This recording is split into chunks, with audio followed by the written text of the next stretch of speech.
Boa noite, amigos. Estamos iniciando o nosso congresso do trauma ortopédico no ano de 2021. Vamos começar o nosso primeiro módulo com fraturas do tornozelo e do pé. Serão 3 aulas que eu tenho certeza, são aulas excepcionais. Vamos começar com o Dr. Jorge Tramontini, do Rio Grande do Sul, que vai nos falar sobre lesões do maléolo posterior nas fraturas do tornozelo, quando e como fixá-las. Depois passamos direto para o Dr. Alexandre Godoy dos Santos, de São Paulo, que falará sobre lesões da sindesmose, implantes e redução, o estado da arte. E, por fim, teremos o Dr. Flamarion dos Santos Batista, do Paraná, que vai nos apresentar a fratura do pilão tibial, tratamento estagiado ou em tempo único. Convido agora meu grande amigo, o Dr. Jorge Tramontini, para iniciar a sua palestra. Obrigado, Tramontini. Boa noite. Boa noite, pessoal. Muito obrigado pela oportunidade de discutir alguns aspectos que a gente considera importantes sobre fraturas do maléolo posterior.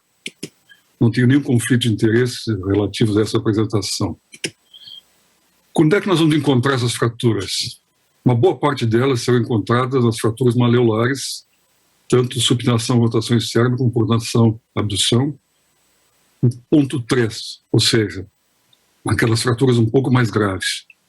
Mas também poderão ser encontradas associadas às fraturas espirais da tíbia distal. A diferença é que nessa segunda situação, geralmente é um fragmento posterolateral consistentemente igual, enquanto que nas fraturas maleolares as configurações podem ser completamente diferentes. E se nós levarmos em conta que 40% dessas fraturas maleolares podem ter fraturas do maléolo posterior, podemos entender que é um assunto totalmente pertinente à nossa discussão.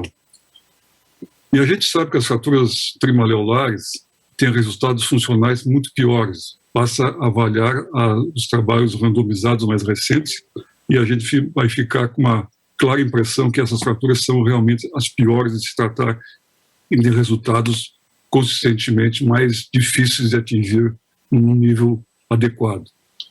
As fraturas maleolares posteriores têm uma natureza variável e não devem ser agrupadas. Essa é uma frase importante, porque talvez aí esteja um ponto principal da discussão. Se nós levarmos em conta que a maioria das artroses pós-traumáticas do tornozelo tem como origem fraturas do tornozelo, fraturas maleolares, fica evidente que isso tem uma importância fundamental. Isso basicamente levando em conta o conceito do anel. Se a gente tiver ruptura em mais de algum ponto desse anel que corresponde ao tornozelo, a chance de instabilidade é muito grande. E o que aconteceu durante muito tempo, a gente ficou considerando o tamanho dos fragmentos e nesse considerar o tamanho se calcava muito no fragmento posterolateral. E se esquecia que muitas vezes esse fragmento continha também uma parte do maléolo medial, principalmente correspondente ao folículo posterior onde está inserido o deltoide. E também, ao longo do tempo, se foi vendo que as fraturas do maléolo posterior, uma vez fixadas, produziam uma melhor redução da sindesmose. Ou seja, isso ficou cada vez mais evidente a importância de se fazer a fixação dessas fraturas. Obviamente, quando a gente fala em fazer essa redução, significa que é necessário que a gente faça uma redução adequada, porque, de novo, voltando ao conceito do anel, se a gente não reduzir adequadamente o maléolo posterior, o resultado vai ser uma instabilidade da sindesmose. Tudo começou com a confusão a respeito do que significa o maléolo posterior. Na realidade, nós ficamos durante muitos anos baseados num pensamento, num trabalho que é esse que está apresentado aqui, que foi feito em 1940, com 8 casos, que estratificava em fixação quando tinha mais de 1/3 da superfície e nos outros é considerado mínimos e não se fazia nada. Então esse conceito ficou vigente durante muitos e muitos anos e até o dia de hoje é uma discussão acalorada em torno disso. O conceito tradicional, então, que ficou nós aprendemos, pelo menos a minha geração aprendeu, que não tem dúvida que o degraus e gaps maiores que 2 milímetros são produtores de maus resultados. Mas o problema do tamanho do fragmento ficou muito tempo discutido e a gente só tinha visão disso aí durante muito tempo com radiografias, né? Até o evento do aparecimento da tomografia computadorizada que começou a mudar. Então, o que é 25%? Essa é a primeira pergunta. E o critério de tamanho basta ou tem alguma coisa mais importante além disso? E o paradigma mudou com o primeiro trabalho de Haraguchi, em 2006, que começou a ver a patoanatomia do malelo posterior. E isso se traduziu ao longo do tempo em outras classificações que lançaram luz exatamente sobre esse ponto, né? Não é só o tamanho. A patoanatomia do fragmento é importante, o seu tamanho, obviamente, é importante, o comprometimento ou não da incisura, presença ou não de fragmentos intercalares, seu tamanho, sua configuração, os deslocamentos de degraus, como é clássico. As duas classificações mais vigentes, a de Haraguchi e a de Bartoniczek e Hamilton, são aquelas que a gente usa. No meu modo de ver, a de Bartoniczek e Hamilton é a mais importante, a mais fácil de usar, porque ela estratifica melhor as fraturas de 1 a 5, e ainda tem uma quinta que compreende aquelas fraturas inclassificáveis, que são aquelas que a gente encontra mais comumente quando há cominução de fraturas por osteoporose. Então, ela é mais abrangente. Mas as duas concordam uma coisa, a Haraguchi tipo 2 e a de Bartoniczek e Hamilton tipo 3, que são aquelas fraturas que comprometem tanto o lado lateral como o lado medial do fragmento posterior, são as mais complicadas, os resultados até hoje são consistentemente piores quando a gente trata com essas fraturas aí. No roteiro usual, nós sempre aprendemos a fazer a fixação ou começando pelo lado medial ou pelo lado lateral, depois pulando para a diáfise, né? No caso, se começar pela medial, depois o malhado fibular, depois verificando a integridade da sindesmose e finalmente fixando o fragmento de Folkman. O problema é que com isso, fazendo esse roteiro, muitas vezes a gente obscurece a visão do malelo posterior com a nossa placa e fica difícil saber se realmente nós reduzimos isso de forma adequada. Se a gente for fazer radiografias oblíquas, muitas vezes fica claro que as reduções não foram boas. Então, nem sempre seguir o roteiro original é bom para o nosso paciente. Então, quando é necessário mudar, principalmente essas fraturas mais complexas, algumas vezes nós temos que mudar o nosso sistema. Então, ao invés de começar, por exemplo, posterior-lateral e fixar o fragmento do malelo posterior lateral primeiro, nós temos que fazer o contrário, porque isso pode induzir más reduções. Não? É preciso prestar atenção nesses pequenos detalhes, porque isso pode ser a diferença entre um bom e um mau resultado. E para isso, obviamente, nós temos que pensar em novas abordagens. As abordagens tradicionais que a gente costumou fazer precisam ser ampliadas para outras possibilidades com as quais a gente possa utilizar visões melhores desses fragmentos e conseguir reduções, obviamente, melhores que o que a gente quer com o tratamento. Então, pós-mediais alternativas, podem nos dar visões melhores, de conseguir reduções melhores, e isso vai se refletir, obviamente, em resultados funcionais muito melhores para os nossos pacientes. Mas para fazer isso, a gente precisa conhecer onde a gente está entrando. Uma coisa importante é saber que mais ou menos de 4 a 6 centímetros da base do pilão, nós temos a passagem da artéria fibular através da membrana enterócita. Então, tem que cuidar com as abordagens para que não, quando ela se estende muito proximalmente, para não lesar. Até porque 5% da população tem essa artéria como dominante. Então, é um problema que a gente precisa ter em mente na hora de fazer. E conhecer bem a anatomia posterior, porque ela tem que ser reconstruída. E outra coisa importante, que a gente já comentou, mas vamos falar de novo, é que no fragmento do colículo posterior está a porção profunda do deltoide. Se esse fragmento não for reconduzido à sua posição normal, é má redução da sindesmose, é instabilidade, é mau resultado. Né? E lembrar que os ligamentos parecem pequenos, mas são grandes. Então, normalmente, os ligamentos estão inseridos no fragmento, de maneira que, ao se colocar novamente esse fragmento na sua posição normal, automaticamente nós conseguimos uma estabilidade melhor da sindesmose, uma redução melhor. Né? Importante também lembrar a morfologia do fragmento. Né? Existem fragmentos intercalares que têm diversas configurações. Se a gente prestar atenção, nós vamos conseguir reduzir de forma adequada ou remover o fragmento se for um fragmento que possa ser descartado. Mas é importante entender que isso aí acontece, porque senão os resultados são piores. E isso acontece mais em fraturas do tipo Haraguchi 2, Bartoniczek 3. Então, nessa fratura, a gente tem que prestar muita atenção, porque isso é relativamente comum. E como fixar? o que a gente aprendeu basicamente é isso aí. Hoje não se pensa mais em outra coisa que não seja uma visão direta, né? Não é que não se pense, deve-se pensar com muito cuidado que a fixação por visão direta é muito melhor do que a fixação de frente para trás, né? Essa fixação que a gente usou durante muito tempo e aprendeu a fazer, tem vários problemas. Um deles já mencionei, que a placa obscurece a redução. O segundo é difícil colocar os parafusos adequadamente num fragmento pequeno, muitas vezes. Ele não consegue passar as espiras para o fragmento distal, não consegue uma compressão adequada, ou o parafuso fica grande e tem que ser cortado. Isso é muito difícil de fazer. E o que a gente acha hoje, basicamente, que a redução direta, que permite visualização do vértice, uma redução acurada em uma placa de suporte, é a melhor forma de tratar essas fraturas. E aí a gente consegue, basicamente, manejar todos os fragmentos com propriedade e conseguir uma redução adequada, que é o que a gente quer fazer. Finalmente, gostaria de dizer que para guardar, nós temos que prestar atenção na patoanatomia do fragmento. Isso é importante. O tamanho é importante, mas a patoanatomia também. Isso tem que ficar em mente. Segundo, é preciso que a gente se familiarize com abordagens alternativas. Muitas vezes, a mudança de visão que uma abordagem alternativa te dá é muito melhor do que aquilo que você estava planejando no começo. Por isso que o uso do CT é importante. Baseado na tomografia computadorizada, nós podemos escolher qual é a via melhor, mais segura e mais direta para se conseguir as reduções. E pensar sempre qual é a melhor sequência de fixação, né? Às vezes, começar por medial, póstero-medial, e para póstero-lateral, depois maléolo-lateral, e assim por diante, pode ser melhor do que aquela maneira ortodoxa que a gente aprendeu no passado.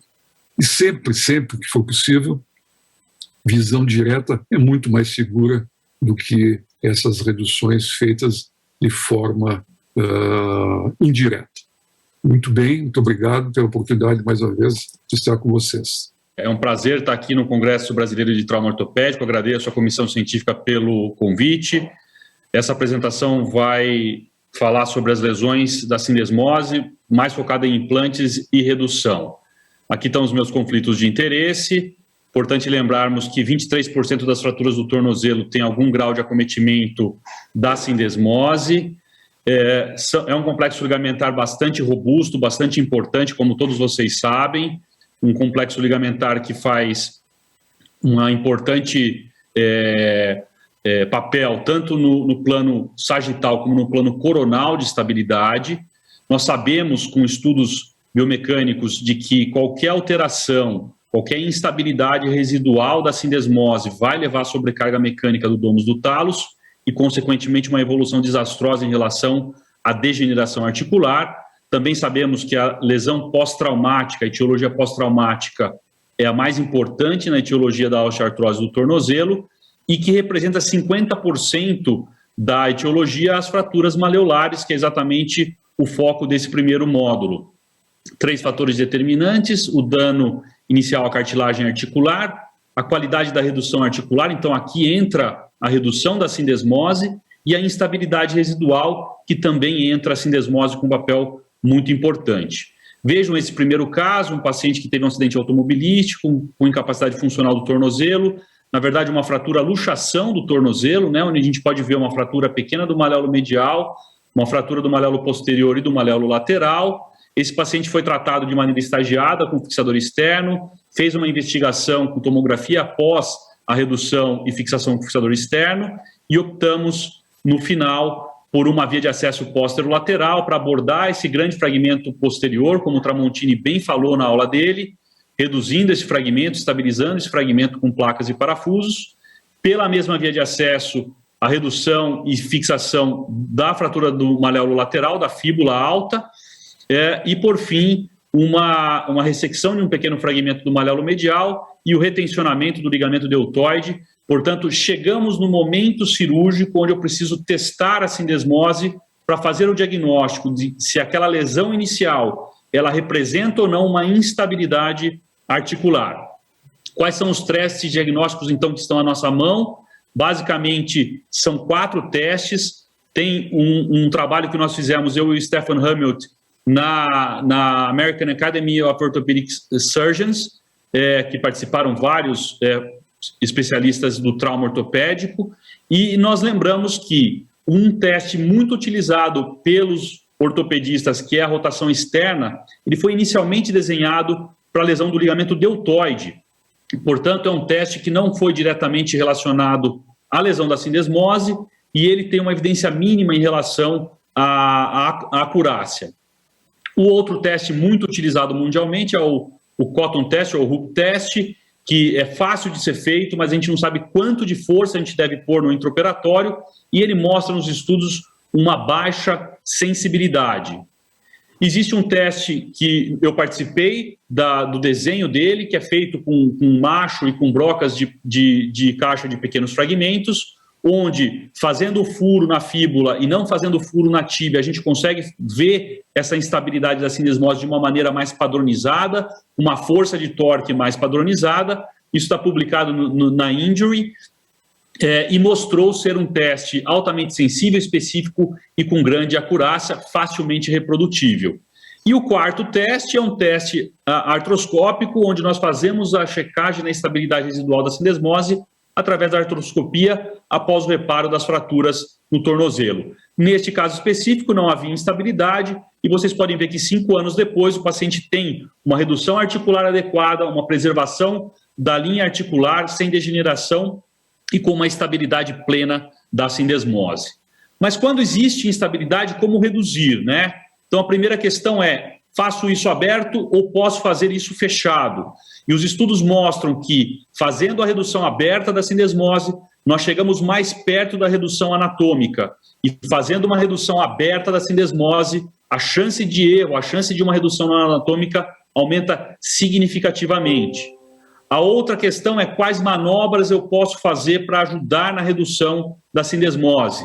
Basicamente, 3 alternativas principais: o uso de clamps, o uso do nosso próprio dedo, do nosso polegar, ou o suture bottom como instrumento de redução da sindesmose. Esse trabalho estudou medida de contato diária, força de contato e pico de contato de pressão, e mostrou-se que a redução com o polegar ou o dedo é o mais próximo, o mais desejável, o que se assemelha mais a uma redução adequada. O clamp deve ser posicionado, quando utilizado, de uma maneira muito simétrica, tanto na fíbula como na tíbia, para que não haja uma perda da redução, uma redução inadequada. E quantitativamente, sabe-se que você tem que tomar cuidado para não fazer uma hipercompressão. E aqui, quais são os parâmetros intraoperatórios que eu devo utilizar para checar a redução que eu fiz? Vocês veem que existe um grau de variabilidade dos diferentes controles intraoperatórios que podem ser feitos e, portanto, a visualização direta é, sem dúvida nenhuma, a melhor opção. Qual implante utilizar, então, quando eu tenho instabilidade diagnosticada e já fiz a minha redução? Várias opções, rígidas e flexíveis, apenas um parafuso, 2 parafusos pela placa ou 2 parafusos com uma placa acessória, o uso do suture bottom, 2 sem placa, 2 com placa, e existem alguns autores que usam o suture bottom duplo mais um parafuso transindesmal, com receio de que haja uma perda da redução. Então, em relação a essa discussão atual, nós temos alguns trabalhos. Esse primeiro trabalho publicado na Injury mostram que ambos permitem uma estabilidade no plano coronal, os parafusos são superiores na estabilidade no plano sagital e nenhum dos dois reproduz a estabilidade original da sindesmose. Este outro trabalho, que já é um trabalho clínico, mostra que a síntese flexível tem uma escala OFAS mais alta, ou seja, mais favorável, tem baixas taxas de complicação e quebra, obviamente, porque não tem um implante rígido, e permite um suporte mais precoce da carga. Mas o mesmo trabalho fala que há necessidade de outros trabalhos clínicos com maior casuística para se bater o martelo em relação à melhor opção. Esse outro trabalho, também clínico de 2 anos de segmento, publicado no American Junior Sports Medicine, mostra que a síntese flexível tem uma redução no número de complicações, melhores resultados clínicos no curto prazo, menor taxa de reoperação, mas o próprio artigo se critica, falando que existe falta de cegamento, uma heterogeneidade de tratamento, uma pequena amostra e um curto espaço de segmento, e, portanto, não é uma evidência muito clara ainda na literatura. E, por último, este trabalho, que é um trabalho cadavérico, mostrando que 2 parafusos ou 2 suturi bottoms colocados de maneira paralela ou divergente mostram estabilidade rotacional comparáveis entre todos eles, sem diferença estatística. Nenhuma das técnicas reproduz a estabilidade rotacional da sindesmose e as relações anatômicas originais da articulação, e que apenas um suturi bottom não é suficiente para dar suporte de resistência em relação à translação no plano sagital da fíbula. Muito obrigado a todos pela atenção e desejo ao Flama uma boa aula agora. Uma boa noite, então, muito obrigado então à comissão organizadora para que pudéssemos participar então desse grande evento. Nos compete então falar sobre as fraturas do pilão tibial, em que se faz então um tratamento estagiado ou um tratamento em um tempo único. Não existe nenhum conflito de interesse. Para reformular assim, a articulação do tornozelo, então ela tem 3 elementos importantes, que é a extremidade distal da tíbia, a fíbula e o talos, que é o grande comprometedor então de fazer essas lesões do pilão tibial, e são sustentados então pela cápsula ligamentar e os ligamentos. O suprimento dessa região ele é bastante deficiente, em que a fíbula é pela artéria fibular e a tíbia pela artéria tibial anterior e posterior. É bastante importante lembrarmos quanto a essa irrigação quando fazemos então o acesso cirúrgico, em que deveremos então ter um distanciamento de 5 a 7 centímetros entre as incisões. O padrão dessa lesão ele é bastante variável. Ele depende basicamente então da posição em que o pé se encontra no momento. Aquilo que a gente disse, que o grande vilão é o talos, em que estando o pé na posição um equino forçado, então ele vai produzir então a lesão do posterior ou uma flexão plantar da região anterior. E estando numa posição indiferente, então ele vai fazer um trauma muito mais grave, que seria o trauma axial. Diante dessa lesão, diante desse mecanismo, então o que nós temos que dizer? Que essas fraturas podem ser decorrentes então de traumas de alta e de baixa energia. Os de alta energia são aqueles decorrentes então de uma compressão axial, ao passo que os de baixa energia são decorrentes normalmente de um entorse.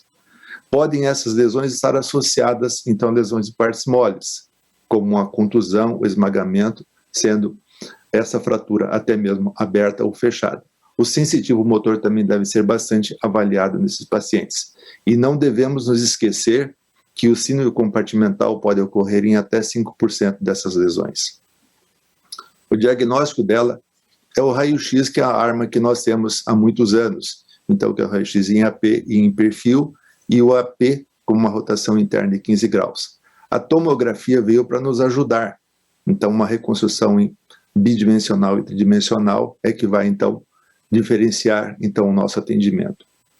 Essas fraturas são classificadas segundo a O em 4.3, B2, que seriam aquelas fraturas sem comprometimento da região metafisária, e a 4.3, C3, ou aquelas, então, que são fraturas articulares associadas, então, com a região metafisária. Basicamente, essas fraturas são de tratamento conservador. Raramente nós fazemos, então, um tratamento que não seja cirúrgico, ou seja, conservador. E o tratamento cirúrgico, ele pode ser desde um MIPO, ou seja, minimamente invasivo, em que podemos lançar mão, então, de um distrator como esse daqui, nós conseguimos, então, fazer uma redução à fixação interna minimamente invasiva.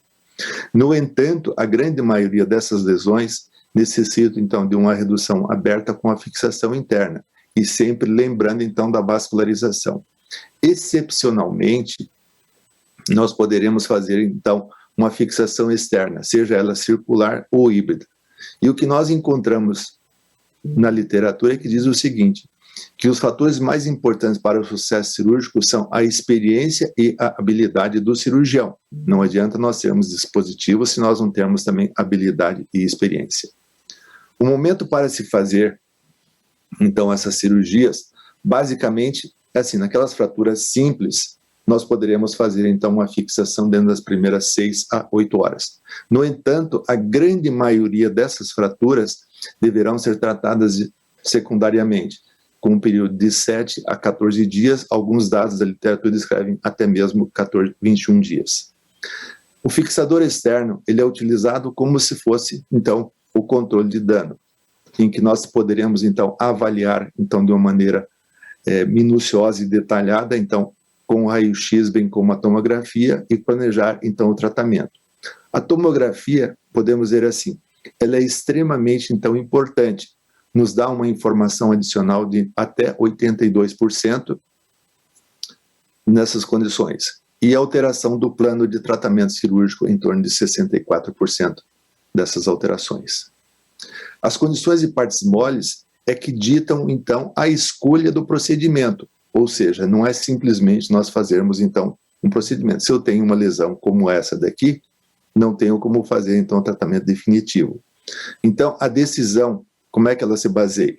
Baseia-se, então, na situação individual e não necessariamente nos princípios gerais. Princípios gerais descritos por Roeder e Algover, lá em 1969, em que diz assim, se houver, então, uma fratura da fíbula, deve ser feita, então, a fixação, desde que tenha condições ideais. A reconstrução, então, da superfície articular, a utilização de enxerto ósseo, se houver necessidade, e a utilização de uma placa de suporte. No entanto, também existe a opção em tratamentos estagiados, que seriam naquelas fraturas mais complexas. Nas fraturas fechadas, então, nós temos inicialmente um estágio 1, que seria então a redução interna e a fixação externa transarticular. Nesse mesmo momento, que nós citamos aqui como estágio 2, se tiver condições, então faça a fixação então da fíbula. O estágio 3, ele deve então ser feito da seguinte maneira, em que você deve então fazer a elevação do membro em que está comprometido até que a pele então tenha condições, dão a pele em condições ideais para se fazer o tratamento. Uma pele que seja enrugada como uma casca de laranja. E no quarto estágio, daí então fazer então a reconstrução definitiva. Nós também temos as fraturas expostas, que correspondem então de 12 a 56% dessas fraturas. São fraturas assim que essa não tem como discutir, então, quanto ao estágio. O estágio primeiro seria qual? Então, o manejo da emergência, ou seja, nós temos que fazer, então, o desbridamento e a lavagem dessa ferida, o fixador externo transarticular e, se possível, a fixação da fíbula. No second look, ou seja, nas primeiras 48 horas após o primeiro atendimento, fazer o desbridamento daquele tecido desvascularizado, reconstrução da superfície articular e, se houver, então, perda de partes moles, então a utilização de enxerto e até mesmo de retalhos. E lá na fase definitiva, que seria o estágio 3, então nós faremos então uma redução aberta com a fixação interna limitada, então do bloco articular, e a fixação então da região metafisária com uma placa em ponte. Um caso clínico, então, mostrando então a fixação diante dessas situações aqui. Um outro caso, então, mostrando para um paciente em que está com a pele em condições ideais, feita então a fixação da fíbula e a fixação então da parte mais medial. Um outro exemplo, então, uma fratura nessas condições, em que nós temos os raios-x, nós temos que interpretar dessa maneira, a tomografia é extremamente, então, importante, para que nós possamos, então, fazer o procedimento cirúrgico.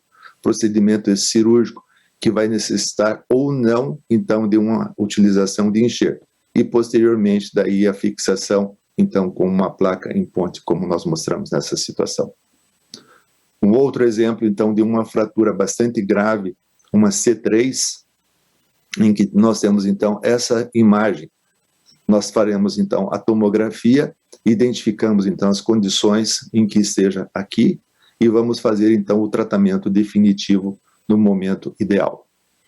Mostrando, então, a reconstrução, então, transoperatória, em que você faz, então, um quebra-cabeça, aquilo que o Tramonta disse. Visualização direta é a melhor maneira de nós fazermos, então, a fixação dessas fraturas dessa região distal da tíbia. E esse aqui, então, é o resultado final diante dessa lesão. Esse é um caso recente em que nós atendemos há poucos dias uma paciente, então, vítima de um acidente grave em rodovia, nos chegou com 10 dias de evolução, com esta imagem, então, fotográfica, com uma cicatriz aqui mostrando que foi uma ferida exposta. As condições, então, radiográficas nessas condições.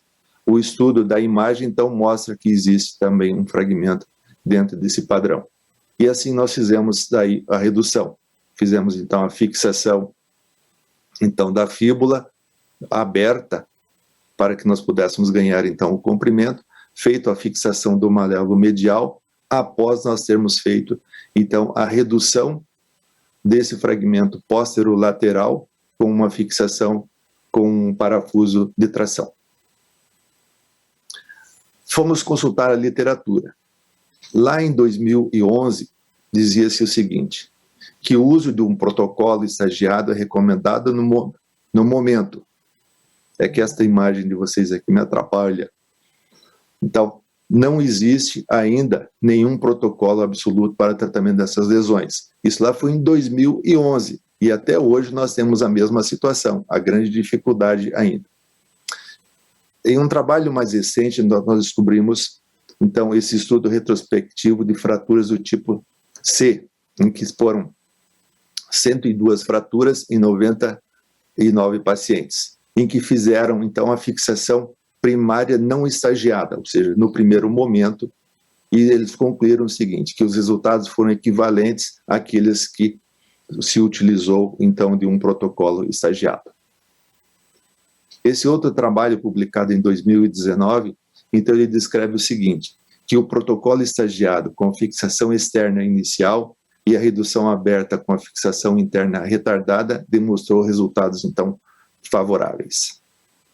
E mais recentemente, agora em março de 2021, nós encontramos esse trabalho multicêntrico em que eles chegaram à seguinte conclusão, de que necessitam, então, de revisões da literatura, que necessitam, então, a necessidade de ensaios randomizados, robustos, para avaliar se a redução aberta com a fixação interna ou se a fixação externa é o melhor tratamento, então, para essas fraturas do pilão tibial.